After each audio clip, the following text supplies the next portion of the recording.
He is the director of the MSU Center for Interdisciplinary and the director of the Toolbox Dialogue Initiative, an NSF-sponsored research initiative that investigates philosophical approaches to facilitating interdisciplinary research. His research interests include epistemology, communication, and epistemic integration in collaborative cross-disciplinary research and linguistic communication between intelligent agents. On a less formal note, Michael has been a real collaborator and supporter of the co-op, and it's a real pleasure to have him here. So please join me in giving him a warm welcome. Thank you, Chris. I appreciate it. It's a real honor and pleasure to have a chance to be a part of the symposium, and I'm really excited about the chance to spend some time with you folks. As Chris mentioned, I've had an opportunity to get to know the Interdisciplinary Science Co-op and Chris, Irene, Carla, and others over the past year or so. I think we've talked quite a lot about the interdisciplinarity on each of our campuses and started to scheme a few things that we can do together to help enhance the prospects of for interdisciplinary teams to do good research on both of our campuses. So it's a real pleasure to have a chance to be invited to contribute to this symposium. I'm going to share my screen. And the title of my talk today is Creating Common Ground for Interdisciplinary Teams. And I'm going to talk about what I mean by that. So what I mean by common ground, it's a metaphor that's often used when talking about interdisciplinarity. It's not always unpacked, analyzed. So I'm going to provide a little bit of analysis that hopefully clarifies what that metaphor means in this context. And then I'll spend some time talking about the Toolbox Dialogue Initiative and specific ways in which one can go about enhancing prospects for interdisciplinary success. As Chris mentioned, I'm the director of the Center for Interdisciplinarity and the Toolbox Dialogue Initiative. I'm a philosopher by training, and so I'm a professor in the philosophy department at Michigan State. I like to think of myself as a philosopher who studies interdisciplinary process and an interdisciplinarian who engages with projects philosophically. So kind of in the spirit of wherever you go, there you are, right? I'm a philosopher, so that's what you get if you work with me. And I think you'll see a little bit of that in my remarks today. Here's an outline, or soon, there we go, of the session. I'm going to start big picture and talk about interdisciplinary teamwork in context initially, and then I'm going to drill down into the notion of common ground. You know, what is it? How can we build it? And then I'm going to pivot to talk about the challenges that confront interdisciplinary teams, focusing immediately on a specific challenge that is, I think, especially vexing for those of us who engage in this kind of work. Then I'll talk about the Toolbox Dialogue Initiative and our effort involving the use of the Toolbox Dialogue method to meet this challenge and put teams in a position to be able to surmount it. And then we'll spend the last part of the session in conversation in small groups. So I'm going to give you a taste of the Toolbox experience and for 10, 15 minutes or so, and then we'll close with some discussion if you have any questions. So as I mentioned, I want to start with the big picture and talk about interdisciplinary teamwork in context and the context within which interdisciplinary collaborators interact and pursue collective objectives. There's a lot of literature out there in various places in the sciences and philosophy, interdisciplinary theory, science of team science, that discusses interdisciplinarity and what can be done to enable interdisciplinary teams to be successful.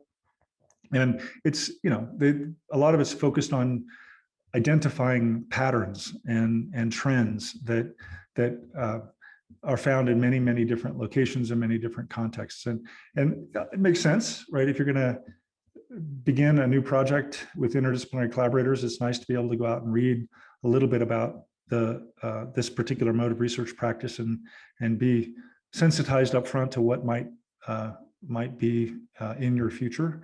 But I think what can get lost in that is the really heavily contextual nature of interdisciplinary practice. Right, so there are definitely common themes and trends that you find across interdisciplinary teams. But one thing that to keep in mind is that every interdisciplinary team operates in a particular context. And honestly, if you take a team and its specific context and treat that as a pair, I would submit that those are unique, right? That even if you have the same team, if it's operating in a different context, a different time, or on a different problem, then that's a unique combination of team and context. And it's important to be sensitive to that, what's unique about that particular situation and positionality of the team in order to put the team in a position to be successful. And so I want to talk a little bit about the determinants of context that within which interdisciplinary teams operate. Every interdisciplinary team includes collaborators who represent different disciplinary perspectives. That's almost by definition. And every interdisciplinary team then functions in a complex context that I think can be attributed in part to the individual determinants, the determinants that are associated with the individual collaborators, and also collective determinants that attach to the team as a collective. So among the individual determinants that help you kind of identify what the specific context is for an interdisciplinary team are things like who the collaborators are. In this case, C1 through C4. What career stages they occupy, what disciplinary training they've received. But also, when we engage with each other in a project, we don't just engage with each other as professionals, right? We may be very careful about keeping our personal lives and our professional lives separate, but our personal lives, our job pressures, are aspects of our identity that we might not regard as professional, nevertheless influence and impinge on our operation as professionals in research context. So those are also determinants of at least individual determinants of an interdisciplinary team's function. There are also collective determinants. So a team operates typically in an institutional context or institutional location or locations. The teams that might be formed out of researchers at University of New Mexico operate in UNM as its institutional location, but more and more interdisciplinary teams function across institutions. So you have some kind of complex, collection of different institutions within which a particular team might operate. Also, the funding, the structure that underwrites the collaborative work, and the leadership model that a team uses to help structure deliberation and decision making. These are three examples of collective determinants that are important to keep in mind when you think about the context of a particular team's operation. And what I'd like to suggest is that common ground can be understood as a kind of context, and in particular, a context that's occupied collectively by members of a collaborative team. So what location or space they jointly occupy as members of a particular team. Talk a little bit more about this idea of common ground as a context, right? If you take seriously the idea that every team in its context, every pair of a team in its context is unique, then it shouldn't come as no surprise that the common ground occupied by members of a particular team will change from context to context. So if you swap out one person for another, you have a different common ground, different context, different common ground. We can think about common ground both structurally and normatively, and these different dimensions can be used to tease out how common ground can differ from context to context. So from a structural perspective, thinking here about, look, what constitutes common ground in a particular case? Well, one thing that constitutes it would be the collaborators and the disciplines they represent.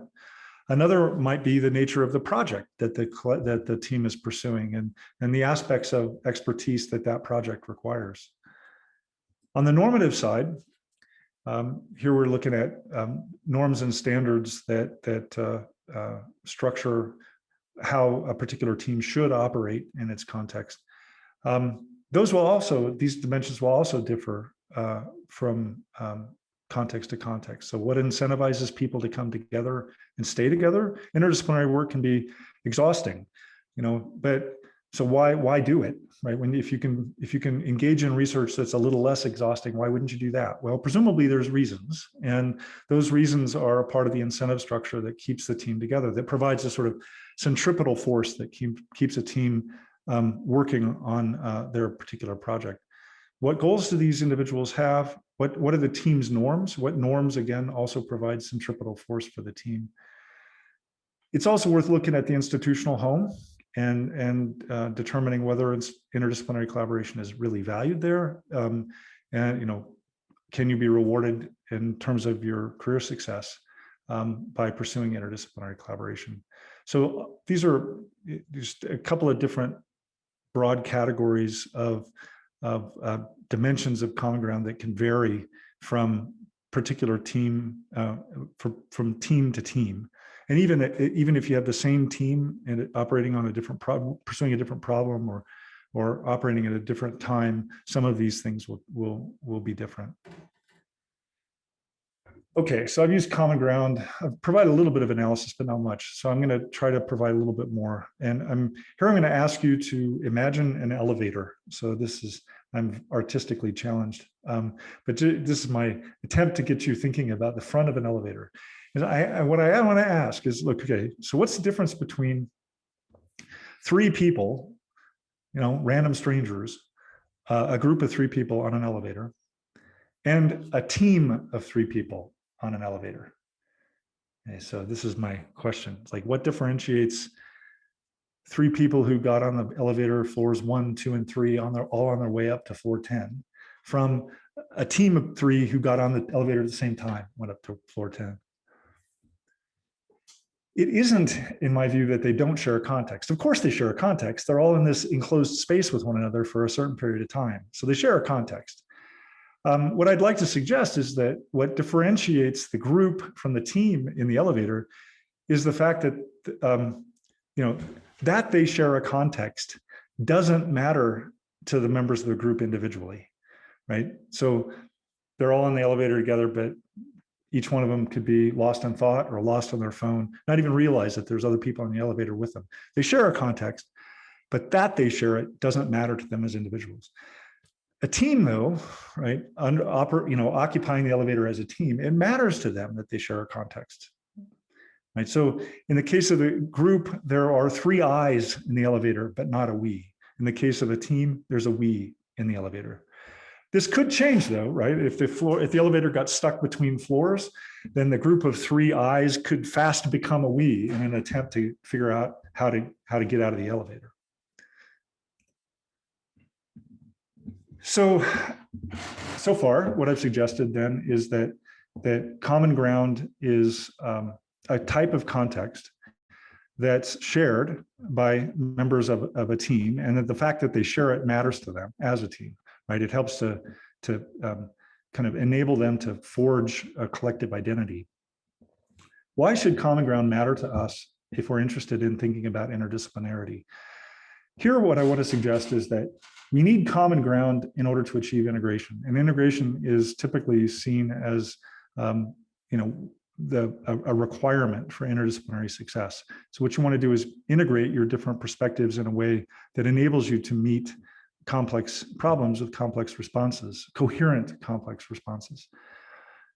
So what I'm suggesting then is that common ground is the kind of context that you want to generate for a team in order to put it in a position to be able to integrate its different disciplinary contributions. So again, common ground is a context. That's how I'm kind of thinking of it here. And I'm going to suggest that it's constituted by what's shared in that context is information. So it's information that's known to be shared, and where the fact that it's shared matters to the collaborators. And that information, shared as it is, enables successful communication. common ground doesn't just happen magically, right? You don't get on an elevator with two random strangers and suddenly find yourselves with common ground. I mean, that just rarely, it rarely happens. Instead, common ground typically is built and maintained. So it actually takes effort to generate it out of the beliefs and knowledge that you bring with you to your collaboration. It's communication and interaction that supports the development of common ground. And when it's achieved, it manifests as a kind of collective awareness that guides the co-creation of meaning or guides the collective development of interpretations about the work you're doing together on your particular research problem. If you think of it as collective awareness, then common ground supports the development of connections between the team, between the collaborators in the team, right? These are connections that integrate the contributions of different collaborators, both logically and causally. And here what I'm saying is that in order to be able to work in an integrated way with with collaborators from other disciplines, you need to be able to see how your particular expertise and your particular contributions fit with or connect with or relate to, either by being similar or different, the contributions that other collaborators are making from the perspective of their expertise. The more you are collectively aware, the more that each one of you knows about what the other is bringing to the table, the easier it's going to be for you to find those similarities and those differences and achieve the kind of integration that's essential to interdisciplinary success. So the connections then will put you in a position to have knowledge you didn't have before, right? So you know what your collaborators might be able to contribute here and what they might be able to contribute there. It also, I want to suggest, grounds more affective dimensions of collaboration. So mutual sensitivity and expectations. It puts you in a position to kind of expect what your teammates might be able to do, what your teammates might say in a particular case. In effect, what common ground supports is this sort of the ability to simulate how your teammates might interact or might engage with you around certain aspects of your problem. And this is what I want to submit is involved in taking a group of disconnected eyes and creating a collective community out of it. Now, common ground, so understood as this kind of shared context that's known to be shared and that grounds the identification of similarity and difference, has to be built and maintained. It can be a struggle sometimes. Maybe, we talked this morning about developing common vocabularies and frames of reference. Right? Again, that's not the sort of thing that just happens magically. Right? You have to kind of work to identify what those different vocabularies are and what those different frames of reference are. And if you don't do that, then you're not going to be able to build robust common ground. Certain practices help here. One, reflexivity, right? So the explicit or purposeful reflection on a team's knowledge, strategy, and progress toward goals. That's crucial, both individually and collectively, to put a team in a position to appreciate where they're similar and where they're different. If you encourage reflexivity as a practice in your team, make space for it, invite people to engage in it at meetings, that sort of thing. It enables team members to know who knows what. So you appreciate where the knowledge resources are in your team. It also assists with knowledge coordination and redistribution. So if the team changes its composition, then you might have to redistribute knowledge resources, and this puts you in a position to do that in a principled and systematic way. Perspective seeking is another practice that is involved in the building of common ground. It's something that you as a team member or a team leader can encourage your team to engage in. And this is actively seeking out viewpoints of other members of the team. Basically, what you want to do is you want to put your teammates in a position, again, to try and understand your common project through from each other's perspectives, right? So you want to enable them to appreciate different worldviews and also again, simulate how your collaborators might operate in particular consequential contexts in your project. This supports collaborative planning and puts you in a position to come together around a mutually agreed upon trajectory for your team. Finally, mutual understanding. So this is exhibited by a group in which members have systematic knowledge of one another. It's common knowledge or mutual knowledge. So, you know something about your collaborator. They will, if it's common knowledge, they will know that you know that, right? So that they can kind of rely on you knowing that about them and vice versa.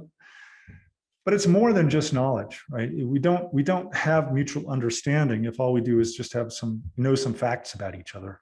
It also involves some degree of empathetic appreciation for how each other finds the world. So you can't, for instance, engage in meaningful perspective seeking unless you have the ability to kind of empathize with your collaborators about what the world looks like from their perspective. All right, so that's a primer on common ground, at least as I understand it. It's a shared context that puts teams in a position to think collectively about how they're similar and how they're different. It's the kind of thing you build by encouraging practices of reflexivity, perspective seeking, and working together through reflexivity and perspective seeking to enhance mutual understanding. As I understand it, common ground is really a requirement for interdisciplinary team success. And so now I want to pivot a little bit and talk about interdisciplinary teams, their function, and a specific challenge they confront. So interdisciplinary teams involve collaborators from different cultures. Again, almost by definition. The cultures in question here are disciplinary cultures. Now, because of the differences, these cultural differences, these teams can struggle to create common ground because they understand their problems differently. They speak different languages, as we talked about this morning. But in addition, what stands out for you as an important aspect of a problem may be completely invisible from the perspective of one of your collaborators. I encounter this a lot. As a philosopher, certain things puzzle me that other people think, are just non-issues. Okay, and this is, the reality of an interdisciplinary collaborator is that the things that strike you as puzzling don't necessarily strike your collaborators as puzzling. The goal of doing this work, though, what brings us together, what brings us to this meeting, to this symposium, is the chance of doing something important and sustainable in response to complex problems. Interdisciplinarity at least gives us a reason to hope that we can meet complex problems with complex responses.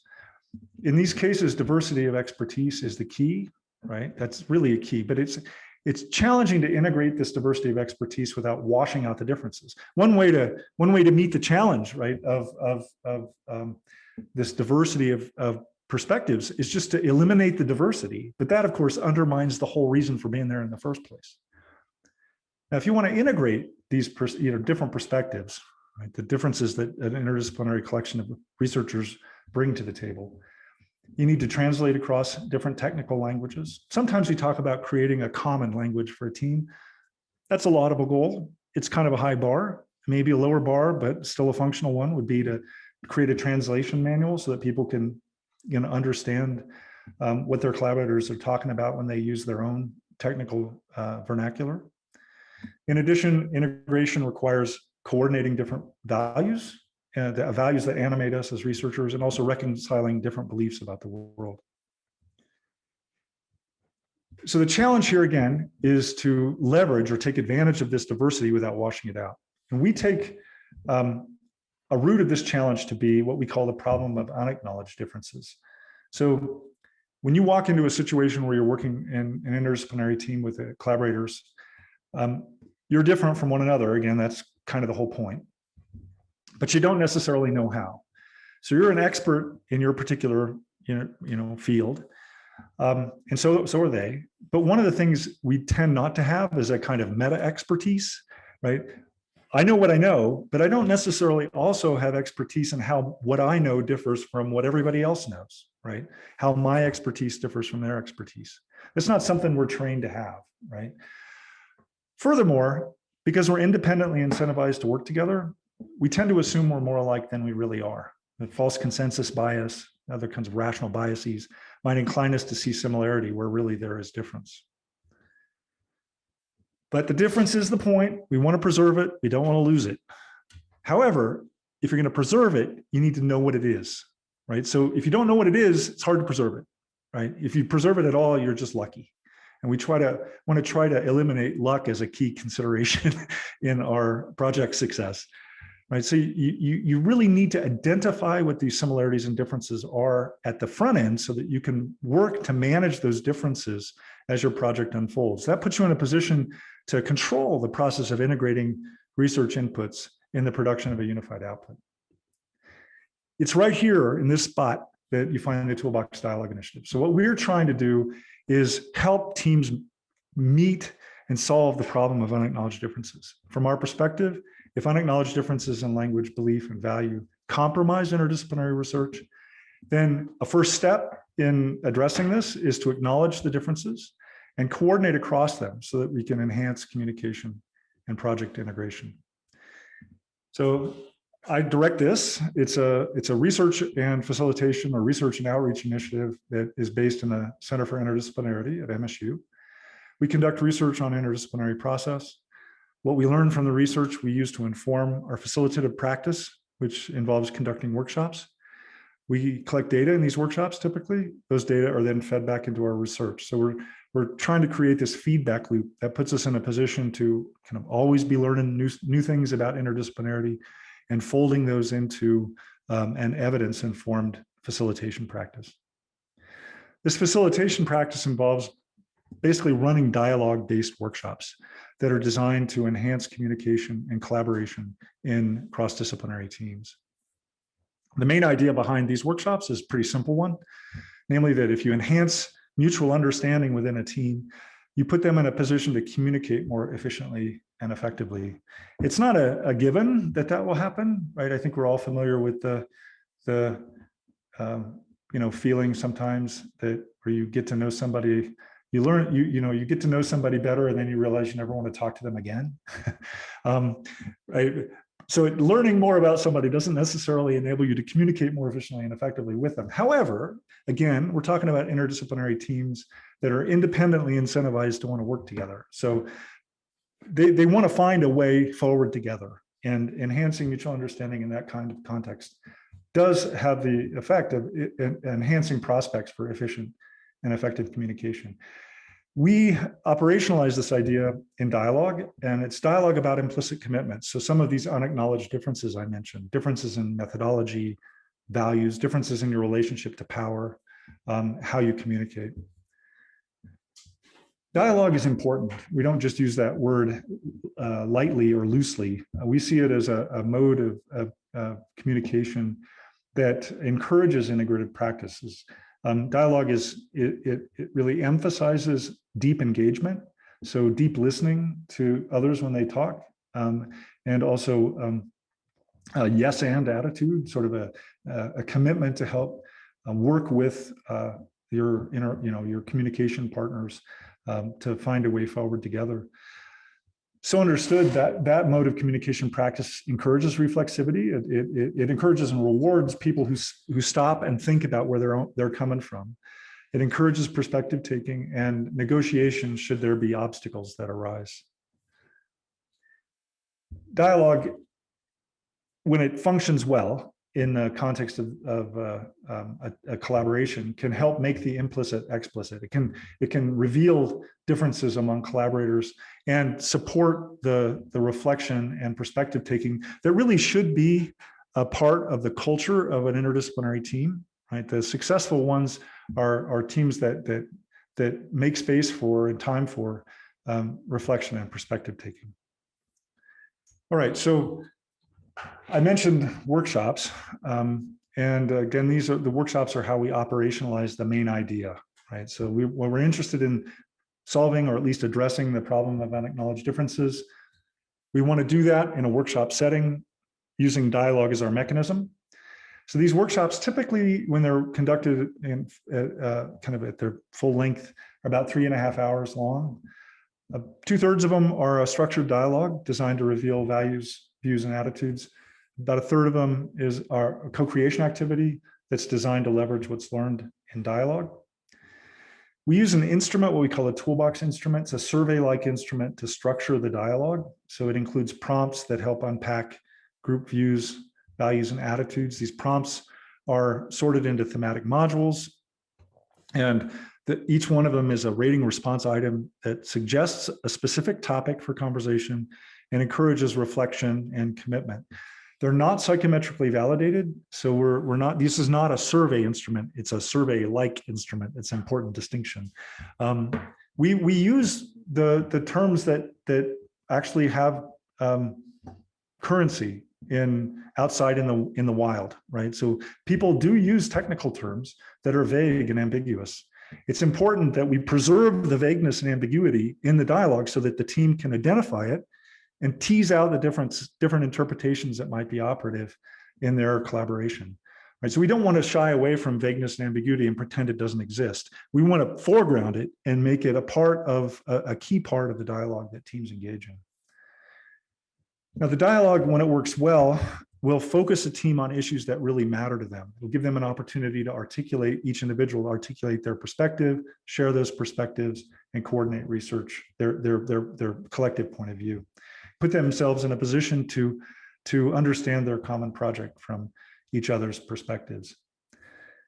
We then move to the co-creation activity. This is, again, designed to leverage what's learned in the dialogue, puts a team in a position to create a kind of deliverable that they can take with them and use later on in the course of their project. Some teams build concept maps that help kind of coordinate their different types of expertise. Some teams build team glossaries. Tomorrow morning, we're running a workshop, and we're going to be building communication norms for a team in the co-creation activity.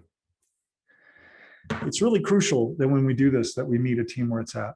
We don't, we try to make sure that the dialogue resonates with them. So we want to focus them on topics that matter to them.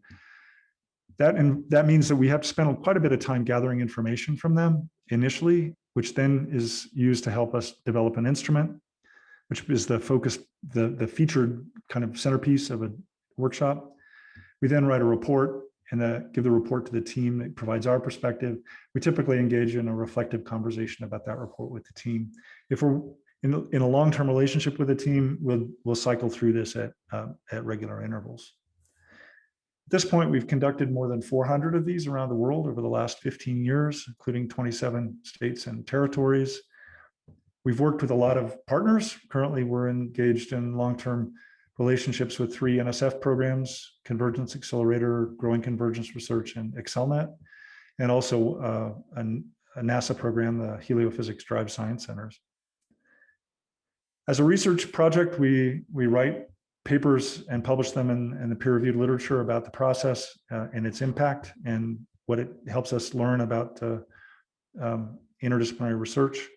We've been subject to an independent evaluation, the book that talks about the Toolbox dialogue approach in its theoretical context, also talks about nuts and bolts and quantitative and qualitative measures of impact.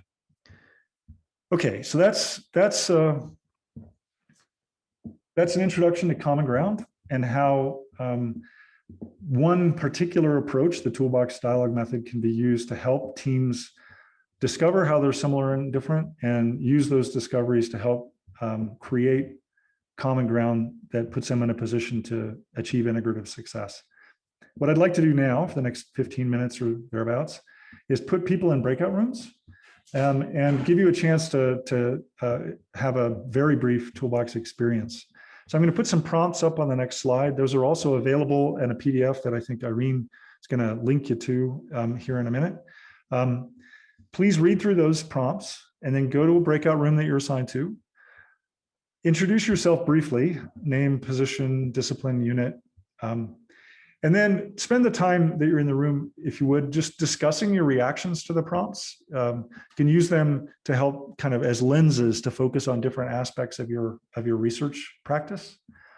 No need to be comprehensive. If all you do is talk about one prompt, that's totally cool. No problem there. When we run these workshops, we have ground rules for engagement. The main 3 are: please be kind, be honest, and be present in the course of the conversation. All right, I'm going to put the prompts that I'm going to ask you to take a look at, and these are kind of like Toolbox greatest hits. Here are some prompts that have gotten a lot of traction in many of the workshops that we've run. If anybody has a question, please feel free to drop it in the chat, or maybe unmute yourself if you want. Everybody back at this point? I think, no, here they come. I want to invite you, if you want, to drop in the chat any observations you made in the breakout room, either about the content of the prompts, like maybe you learned something about one another with respect to your attitude stored hypotheses or whatever. That would be a great thing to drop in the chat if you want, or if there's something at a more meta level about the nature of the prompts themselves or about the process that you discussed. If there were observations like that would also be appropriate to put in the chat if you want. Just an open invitation. And I know we only have a few minutes left. If there are questions or comments about the experience or what I had to say, I'd be great to engage in conversation with you. Please feel free to throw those right in the chat. Yeah. Or given the size of the group, I think also just unmuting yourself and asking a question out loud would work too.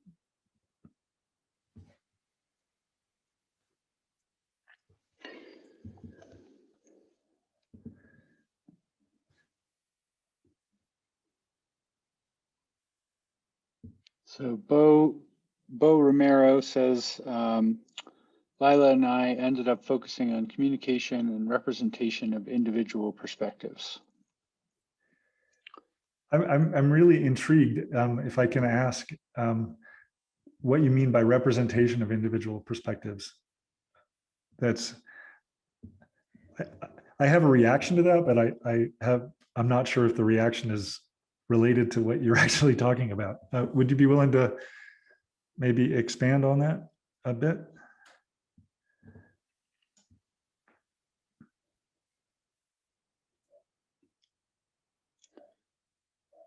I see.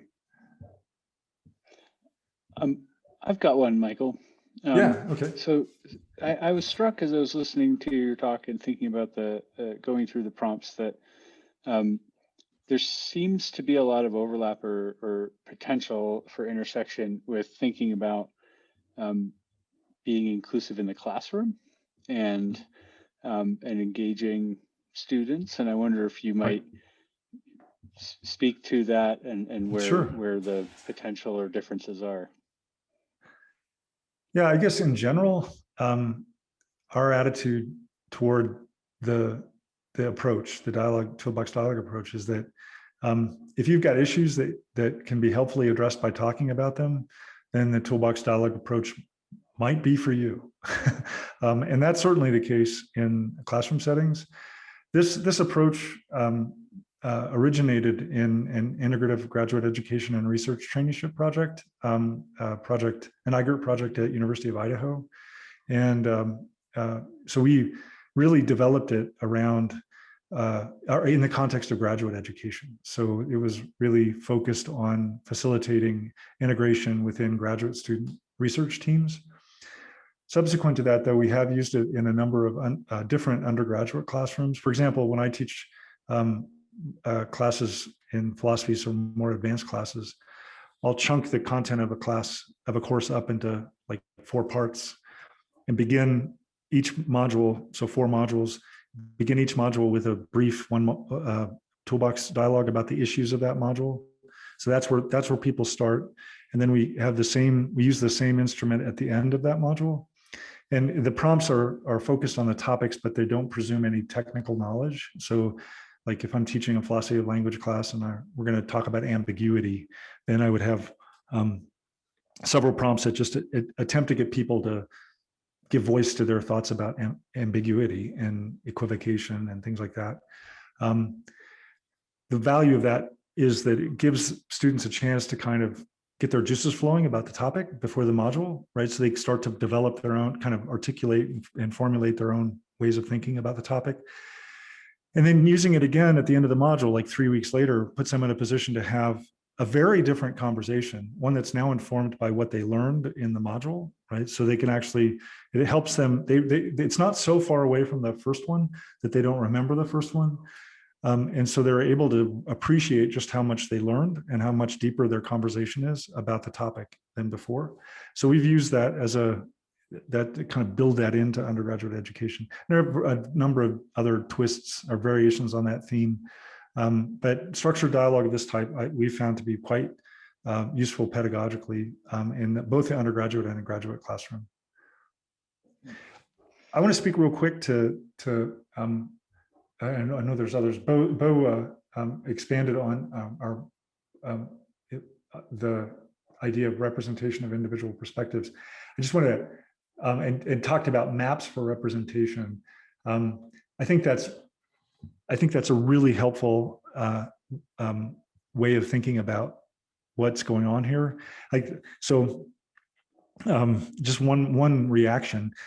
My wife and I just spent a week in your lovely state, down around Las Cruces in the Oregon Mountains, and we acquired this app for our phones, Gaia. That is this amazing app, I gotta say, and it allows you to kind of adopt. You can kind of pick from a list of different overlays, right? So you can see where the public land is and the private land. You can see topos. You can see satellites and all this. But what's cool about that is that it highlights the fact that any map representation is going to give you partial information. You're going to have, it's going to emphasize a certain way of looking at that space, and everything else gets backgrounded. And whenever we interact with one another in a dialogue, or like in a toolbox dialogue, or even just in our day-to-day interactions, there are going to be certain ways that we represent ourselves in those interactions. And those ways of representing ourselves, those ways in a sense of mapping our scholarly identity, really has an influence on the potential for integration within our projects. So I really think it's not just about communicating our perspectives, but also thinking about how we represent those perspectives to each other, since there are so many different ways we could do that. Anyway, I think that's a really important point. There are a couple of other comments. I know we're at an end, so we have run out of time. So we certainly have the ability to connect people up if you have other follow-up or questions. Michael's not going anywhere, at least as far as he's told me. But just please join me. Thank you so much, Michael, for your presentation today. It was wonderful, and I learned a lot. Thanks, Chris. I appreciate it. It's again, I'm really honored to have an opportunity to participate in the symposium. I want to just real quick to Rold's comment. That observation, normally if I were to give a preamble to a workshop, to actually give a full-blown preamble to a workshop, I would say exactly that about our prompts, right? The whole point of designing these prompts is that they don't have right answers, right? I mean, a question or a statement with a right reaction or a question with the right answer is not the sort of thing that really facilitates good dialogue. Because if somebody knows the answer, they say, well, here's the answer. And then it's like, okay, now on to the next one. So you really want to put people in a position to share their perspectives and not, and to kind of coordinate different perspectives on issues that support different points of view. So I exactly correct in my view.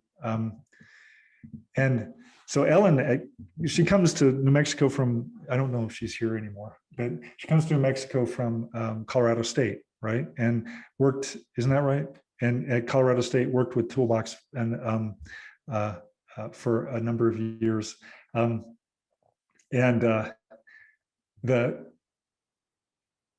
hypothesis prompt that she emphasizes is one of my favorite ones, because it has resulted in some of the more striking and jaw-dropping moments in Toolbox workshops. I remember one of the first ones we ran involved a team that had been together for a long time, like 7 years, really successful team. I think they had $10, $15 million of funding.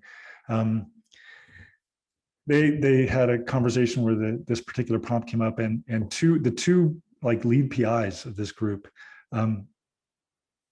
had very different reactions to it. And one of them said, no, I don't think hypotheses are necessary. And the other one just like his jaw just sort of hit the floor. It's like, what? And he's like, I think his response was something like, but that hypothesis driven, that research, that's just what science is. So anyway, it was a fun moment listening to these two really accomplished researchers share what amounted to a pretty fundamental difference about how they practice their work. We like to have those fights in geography all the time.